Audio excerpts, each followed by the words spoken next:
And now, Act 2 of It's a Wonderful Life.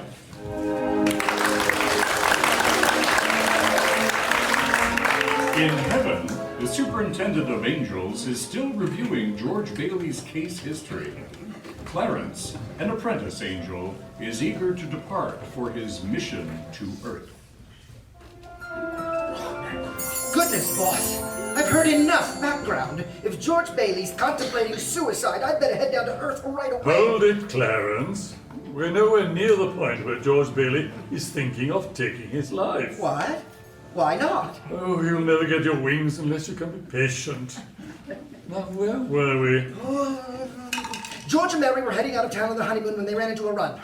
A bank run, I mean. Ah, yes, it was the financial panic of 1932. You see, bank troubles were very prevalent back then. Whoa, what's going on, boss? In the lobby of the building and loan, dozens of worried shareholders were clamoring for their savings. Meanwhile, George was in Uncle Billy's office. What is this, Uncle Billy? I saw a line of people outside the bank, but what's with the angry crowd in our lobby? Well, it's a panic, George. They want to withdraw their shares. Oh, they want their money. But we're in a pickle. The bank called in our loan this morning. Our loan? Shut up, Jimmy. Forget the bird. The bank called in our loan? Well, they've got to run. They need cash. So they demanded that we pay off our loan immediately. I handed over all our cash. I had to. You handed all our cash. But that means we don't... The whole town has gone nuts, George. Now we're in the same pickle as a bank. Who'd have thought you couldn't trust the American banking system?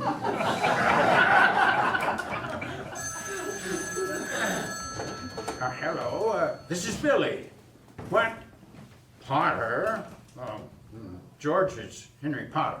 For me? George Bailey here. Oh, George, are you all right? Have you called the police to quell that unruly crowd in your lobby? The police? Now, why would we need the police? Well, I just want you to know that in this financial crisis, I'm here to help. Help? Well, yes, I've just guaranteed sufficient funds to the bank. They will close down for a week's bank holiday and then reopen. Potter just took over the bank. I see, and they'll reopen under new management, of course. Of course. Now, this may cost me a fortune, but I'm willing to help out your shareholders too. If they need cash, they can sell their shares to me. I'm paying 50 cents on the dollar. Oh, no, they won't. There'll be no fire sales here. And we don't need your bailout. No, you don't have any cash, and you know it. That means bankruptcy. And your working people will lose everything. Am I wrong? Well, I know your charter, George. If you close your doors before 6 p.m., you'll never reopen. You don't miss a trick, do you, Potter? Well, here's one you will. Shut up, Jimmy. Well, George, I guess you told him. Yeah, but he's right. Our charter requires we stay open until 6 p.m. If we don't, the state can take our license away. Stay open until 6 without any money. Well, come on. It'll take a miracle. That's right. Let's see about that crowd out there. Okay, hold on now. Please, everybody, don't panic. I know you want your money. Look, I just talked with Mr. Potter on the phone, and he says the bank will reopen next week. Okay, next week. Well, we want our money, George. Where's our money? Come on, everybody. Wait, just a minute now. Listen, come on. You've got it all wrong. Your money isn't here. Just a minute. Let me explain. Your money's not here. It's not in the safe. What? No, the money you've invested in this building alone was put into people's houses. It's in Ernie's house, and the Grimaldi's house, and your house, and 100 other houses. Yes, that's how the building and loan works. If y'all want your money now, what do you want us to do? Foreclose on them? Throw them out of their house? Well, I don't care. I got $242 in shares here. Now, $242 won't break it. Close my account. I want my money now. Oh, okay. Just sign this form and you'll get your money in 60 days. What do you mean 60 days? That's what you all agreed to when you bought your shares. Ha! I got my money. Well, now Potter will pay you 50 cents on the dollar for your shares. Well, what do you say, George? Well, now we have to stick to the agreement. Oh, yeah, well, come on, everybody. Well, let's take our shares to Potter. Half is better than nothing. Wait, come on, please, folks, don't do this. Just stop now. Listen, if Potter gets a hold of the building and loan, there won't be a decent house built in this town again. Can't you see? He's just taken over the bank. He's already got the bus line, the department store, and now he's after us. You know why? We're cutting into his business. He wants to keep you living in his shacks and paying the rent he decides. But George... Now, Eddie, last year, remember things were tough for you. You couldn't always pay, right? And do you think Mr. Potter would have let you keep your house? Well, listen, everybody. Potter is buying because you're panicking, and he's not. To him, you're just a bunch of bargains. Now, we can get through this, but only if we stick together. We've got to believe in one another, okay? Have faith. Well, that's a lot of fine talk, George, but I've got doctor bills to pay. My husband got laid off. We need our money. yeah, what do we live on until the bank reopens? You can't feed your kids on faith.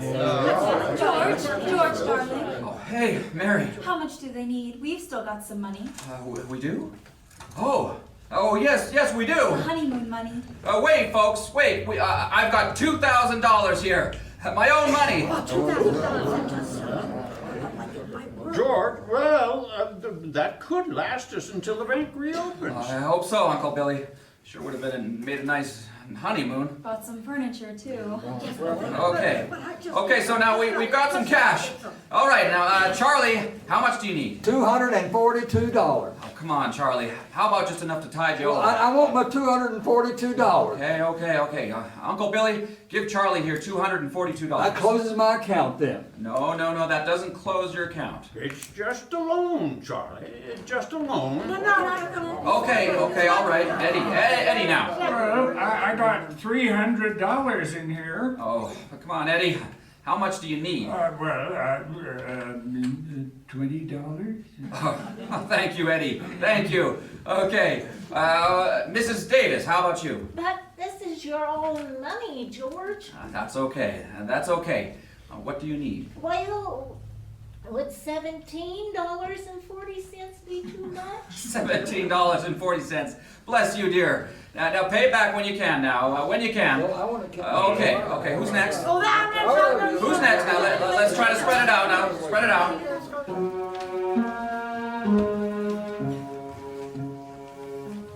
Look at the clock, George. Look at it. I'm looking, Uncle Billy. I'm looking. Here we go. 5 seconds. 4 seconds. 3, 2, 1. 6 Hey! Hey, lock the door, Eunice! Lock that door! Right, George! Oh, Bailey Building and Loan. still in business, even if we only have $2 left. Maybe they'll breed in the safe. Yeah, like bunny. Yeah, they better. George, telephone. Okay, Tilly. Oh, by the way, call my wife, will you? I forgot all about it. Oh, Mrs. Bailey's on the line. Oh, okay. Well, Mary, we survived. Hey, I'm sorry I didn't... Now that you're done saving things, come home. Come home. Come home? Well, what home? Our home. What? Our home, George, at 320 Sycamore. 320 Sycamore, huh? Whose home is that?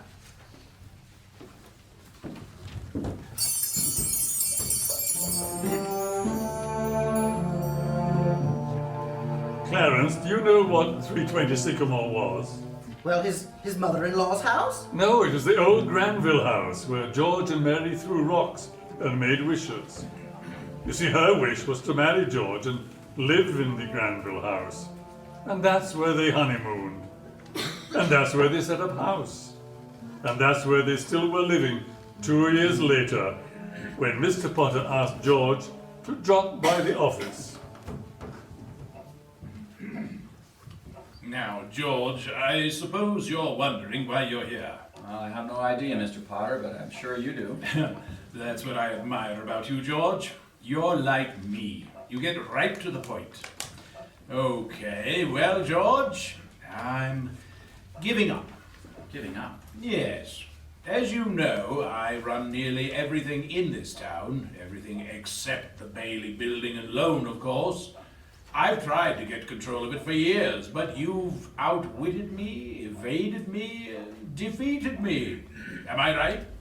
Well, actually, yes. That's because you're a smart man, George. 2 years ago, during the bank panic, you and I were the only ones who kept our heads. You saved the building and loan, and I saved everything else. Yeah, most would say you stole everything else. Envious people might say that, George. The suckers might say that. But we both know that I was just being a smart businessman.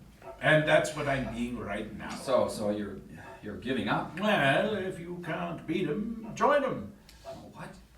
If you're suggesting that No, wait, George. Don't get up. Don't leave. Take it easy now. I've told you my side of the story, but let's look at your side. What? Well, your side. Now, you're a young man, 27, 28, married, making what? $40 a week? 45. Okay, 45. And if you were a common, ordinary yokel, I'd say you were doing very well. However, you're no common, ordinary yokel, son. You're an intelligent, resourceful young man who hates his job. Yes, oh yes. You hate the building and loan almost as much as I do, George. You've been dying to get out of this town ever since you were born. You see your friends, your brother go places, while you are trapped here. Trapped into frittering away your life playing nursemaid to a lot of garlic eaters. Is this a correct picture, George, or do I exaggerate? So, well, what's your point, Mr. Potter? My point is that I want to hire you, George. Hire me? To do what? Why, to manage my affairs, oversee my properties, and I can start you off at $20,000 a year. $20,000 a year? Of course, and you're worth it too. Now, wouldn't you like to live in the best house in town? And get your wife some fine clothes, a trip to Europe every year? Europe? Well, are you sure you're talking to me? I'm George Bailey, remember? The building and loan George Bailey. Yes, the George Bailey whose ship has just come in, providing he has the brains to climb aboard. Well, yes, but what about the building and loan? Oh, forget the building and loan. I'm offering you a 3-year contract at $20,000 a year. Now, do we have a deal or not? Well, $20,000, nice home, Europe. Can you give me 24 hours to think about it? Ask my wife? Now, of course, George. And meanwhile, I'll draw up the papers. Now, let's shake on it, my boy. Well, okay, Mr. Potter. Gee, I never would have thought I'd... What? Is there something wrong, George? We're just shaking hands over a business deal. No, I can't do it. I don't need 24 hours. I know right now. The answer's no. No. What? Well, if you offered me $1 million to stay in Bedford Falls to be your stooge, the answer would still be no. But why? Because the whole world shouldn't revolve around you and your money. Some things can't be bought off, and I'm one of them. I don't need you or your money. Now let me out of here. You'll eat those words, George Bailey. You're a failure, just like your father. You just don't know it yet.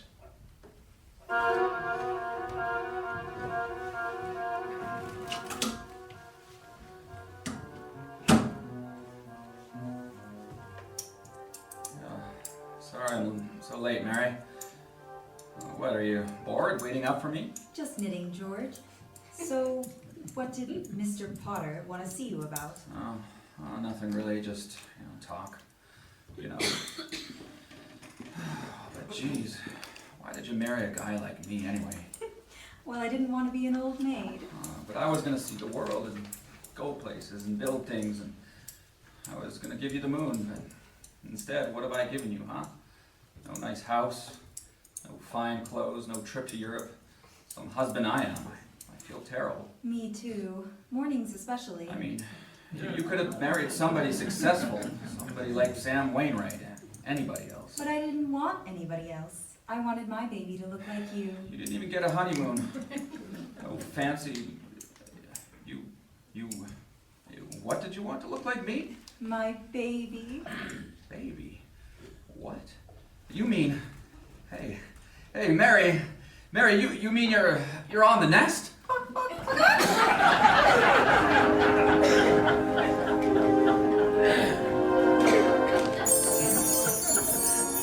Well, Clarence, Mary had her baby, a boy they named Petey. Oh, that's nice. And then another one, a girl, Janie. Good for them. But of course, George never got out of Bedford Falls. He didn't. No, year after year, George slaved away at the building and loan. Potter made things quite tough for him, but George kept on dreaming and hoping. Mary had another baby, Susan, who they nicknamed Suzu. How charming. Then came the war.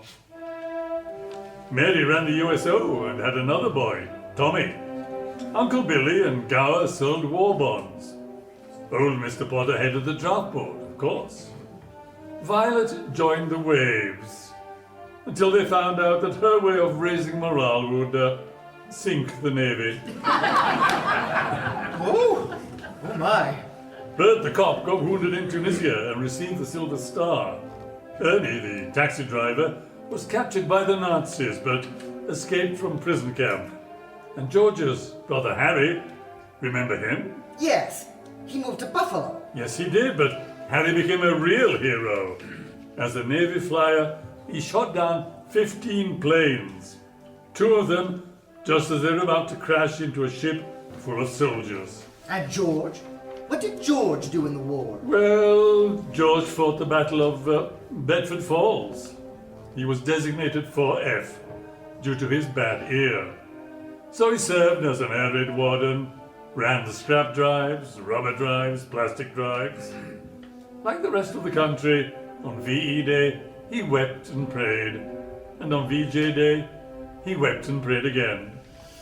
Well then, we're just about up to today, aren't we, boss? Yes, the only thing you don't know about George Bailey is what happened that has him down there at this moment, wanting to die. Suicide.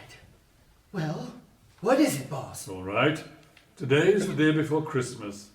And in addition to holiday preparations, George is very excited. Hey, Tilly! Eunice! Did you see this in the newspaper? Commander Harry Bailey, famous Navy ace, decorated by President. My brother, the Medal of Honor. Oh gosh, George, that's just swell. Gosh, George. Shut up, Jimmy.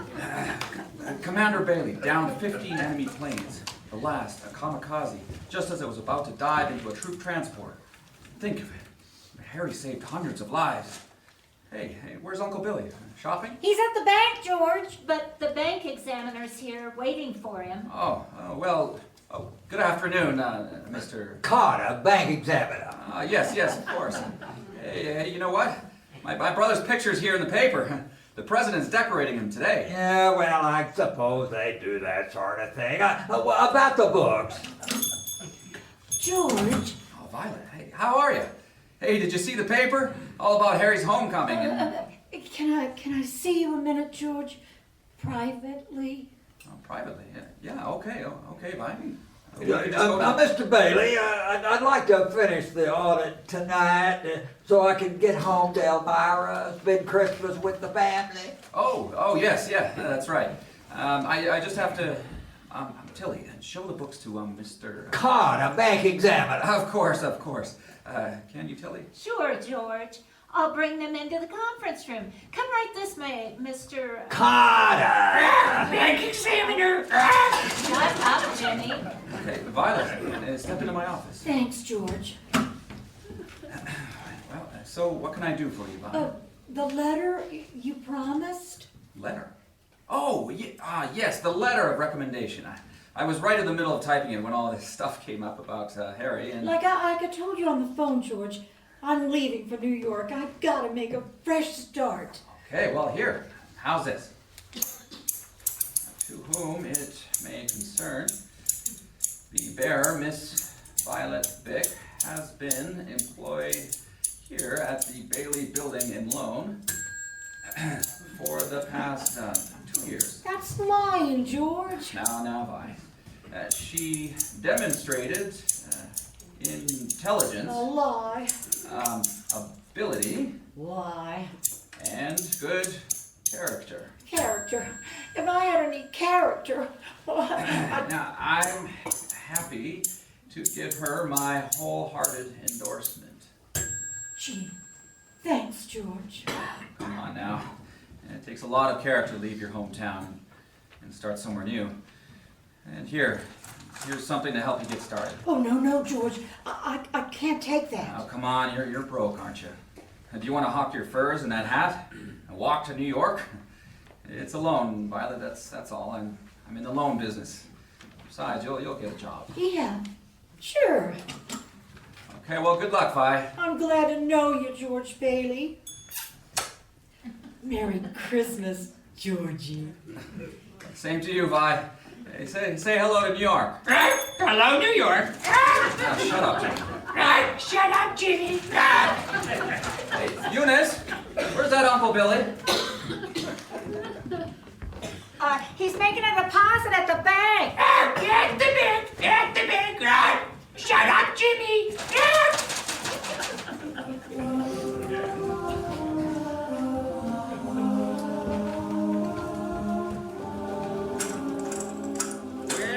Well, it's Mr. Potter here to personally guard your money. What, your vault is not strong enough? Oh, yeah, baby, you old fool. My wheelchair.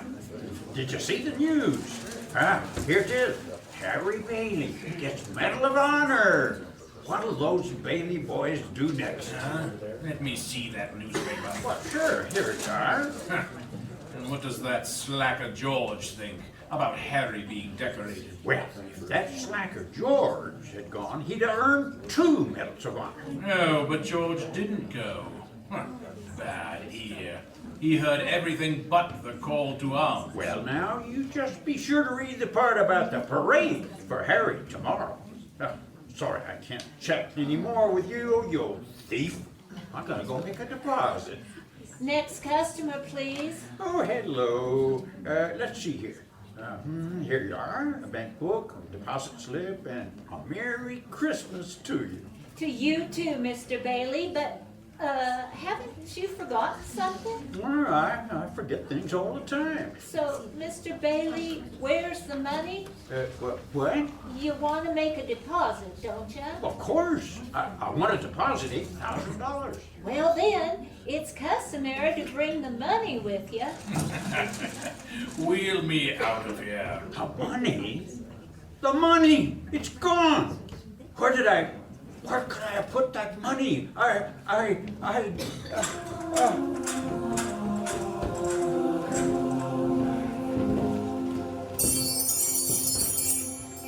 Take note, Clarence.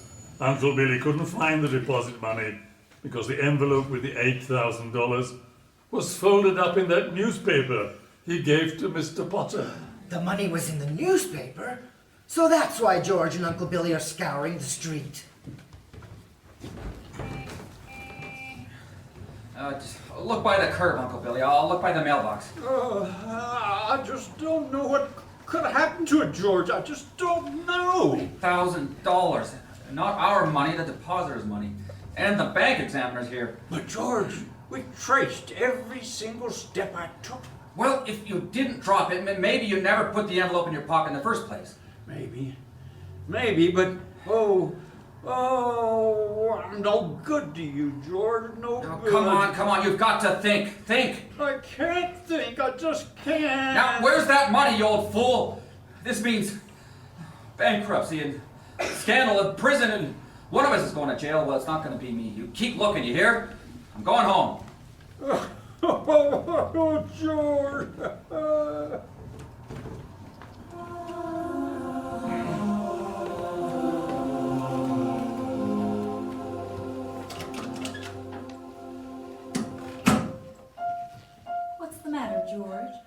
haven't said a word since you came home. Well, how can I? With Janie banging on that piano. Does she have to keep playing that over and over again? I gotta practice for the Christmas party, Daddy. What is it, dear? Another hectic day? Oh, yeah. Red letter day for the Baileys. Mom, here's Zuzu's plate. Oh, hey, Dad. Not now, Petey. The Browns next door got a brand new car. Oh. You should see it. Yeah, well, what's the matter with our car? Not good enough for you? Sorry, Dad. I Thanks only... for bringing Zuzu's plate, dear. All right, run along now. Okay. I'll finish on the decorations. Zuzu's eating in her room.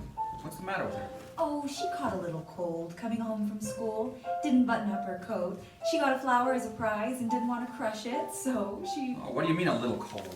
It's okay, dear. The doctor said it was nothing serious. Doctor? Doctor came? Zuzu's got a little temperature, just It's this 99.3. drafty old house. It's a wonder we don't all have pneumonia. George, I mean, why do we live in this drafty house in the first place? Well, why in this crummy little town? what's wrong, dear? Well, everything's wrong. Oh, God, why do we have to have all these kids anyway? Daddy, how do you spell frankincense? I don't know. Ask your mother. Where are you going, George? To see Zuzu. Daddy, Oh, hey. Are you okay, Zuzu? I heard you got a cold. I want a flower at school, Daddy. Can you give it a drink of water? A drink of... Oh, yeah, okay. Okay, Daddy, you crushed it. Oh, I didn't mean to. I was Fix just... it, Daddy. Paste it. Okay, here. There you go. See, it's all pasted, good as new. Thank you, Daddy. You can do anything. Anything. Oh, now, he's trying to get some sleep now. Darling, you're gonna feel better. Merry Christmas, Daddy. Mary! Zuzu felt a little... Mary! Zuzu felt a bit hot to me. Maybe we'd better... Hello? Oh, thank you, Mrs. Welch. Oh, she'll be all right. Who is it, Mary? It's Mrs. Welch, Zuzu's teacher. What? Oh, well, the doctor says she should be out of bed in time for the program. Oh, Mary, give me that phone. George, please. Is this Mrs. Welch? Well, this is Mr. Bailey. What kind of teacher are you? Do you realize she could get pneumonia because of you? George! Now, silly, careless people like you sending kids home half naked. Yeah, well, you know, maybe my kids aren't the best dressed in town, but hey, at least we... Hello? Hello? Janie, enough with the piano. Cut it out. Stop. Oh, Daddy. George, whatever's wrong with you? Must you torture the children too? Okay, then how about this? You worked for months on that bridge. Yeah, you're happy now? What's come over you? You're acting like a wild animal. I'm sorry. Janie, I'm sorry. Mary, George. I've got to get out of here.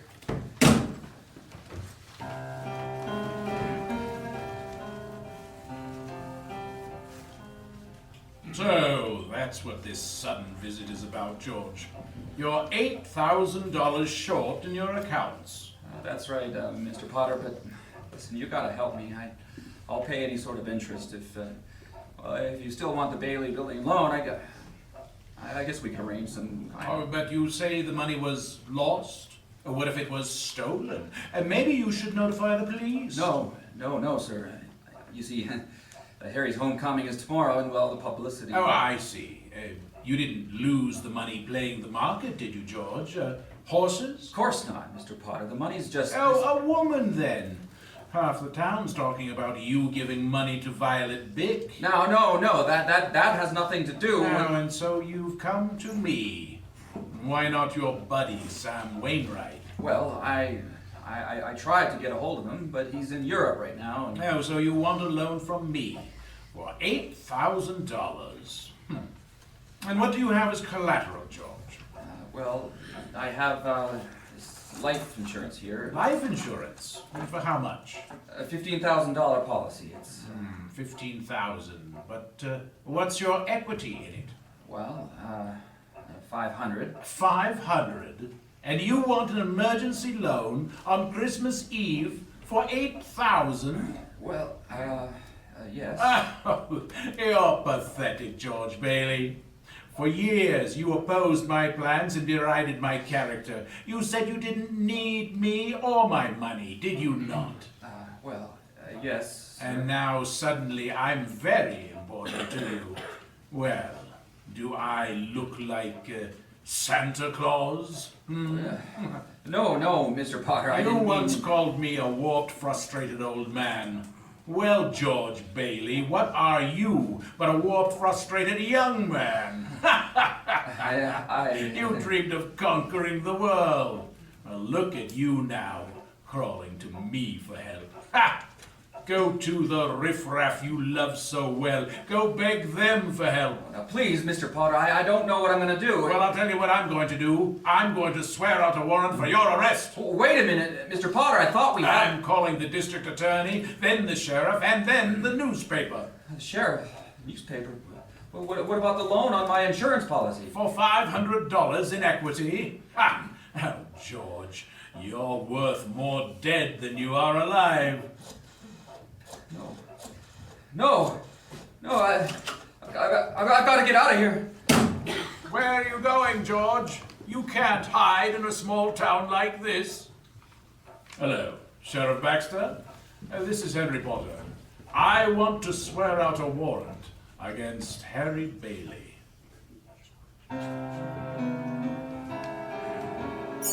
Oh, boss, the nerve of that Henry Potter. Yes, Clarence. He had George's $8,000 sitting there in his desk drawer. What will George do now, boss? Where is he? Well, he's at Martini's tavern. George has had a couple of drinks. He's dazed, just standing there. Our Father, I've never been a praying man. If you're listening, show me the way, God, please. I'm lost. Please. Mr. Bailey, you all right? Mr. Martini, George here don't look so good. You right, Nick. Mr. Bailey, you drinking it too much. Too much. You had enough, please. Bailey? Bailey? Which Bailey are you talking about? This Mr. Bailey, Mr. George Bailey. George Bailey? Why, you... Serves you right, Bailey. If you ever talk to my wife that way again, you're gonna get even worse.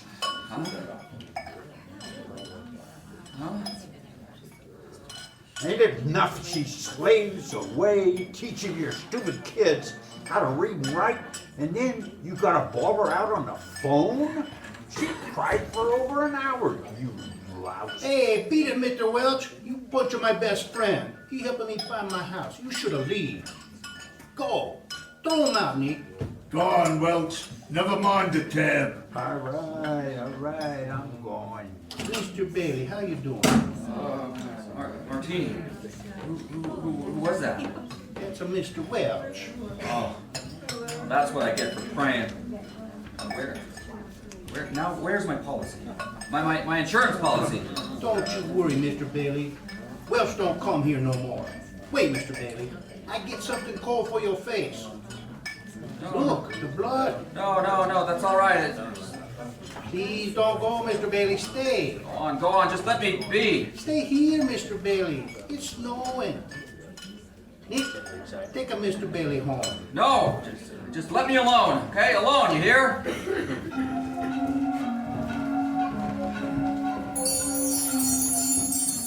Well, Clarence, George left Martini's tavern a few minutes ago. He's standing on the toll bridge, looking down at the river. He's about to jump. Do you have your plan ready? I don't know, boss. Well, if you can save George Bailey's life, you'll get your wings. My wings? Oh, yes, my wings! I won't let you down, boss. George Bailey! Don't jump, George! Get away from that bridge! George! Stop!